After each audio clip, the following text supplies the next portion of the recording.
Hey guys, welcome to Quickies from Top Guns out of Terre Haute, Indiana. We're going to take just a moment to look at inside the waistband carry versus outside the waistband carry when we're talking about holsters for self-defense. All right, so we're going to start off with the inside the waistband holster. I've put one of each on today so that I can kind of demonstrate the differences.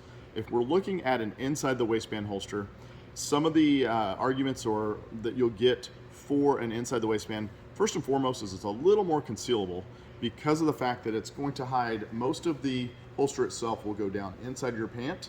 And so the contour of your pant is going to cover the barrel. So there's not much to see there.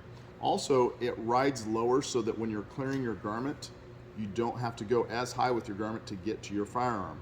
That's another positive about an inside the waistband. But I think one of the main reasons is it does make it a little more concealable.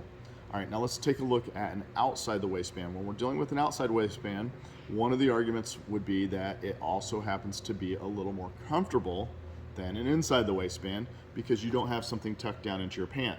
So if we're dealing with an outside the waistband, some of the downsides of it, first and foremost, are going to be that it's a little more bulky, especially if you don't get a high quality one. So it's going to, you ever be out in public and you see somebody walking out with their gun and their shirt's doing this. It does, it's flat over here, but it's sticking out here, and it's pretty clear that they have a firearm on. So that's what we refer to as silhouetting. So we want to try to avoid that if we can.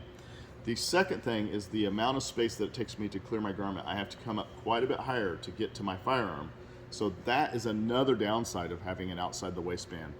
The third thing that I would say is by having an outside the waistband, when you're reaching up for things, you're going to see that my shirt rises, and that's going to cause potentially someone to see that you do have a firearm on. So if you're someone that wants to maintain that element of surprise, and you don't want people to know that you have a firearm on, it's a little easier to be more discreet when you have an inside the waistband than an outside the waistband. Give me some arguments, post down below, let me know what you carry and why. And again, I always appreciate your time. Don't hesitate to hit your like button. We thank you for your time. Take care.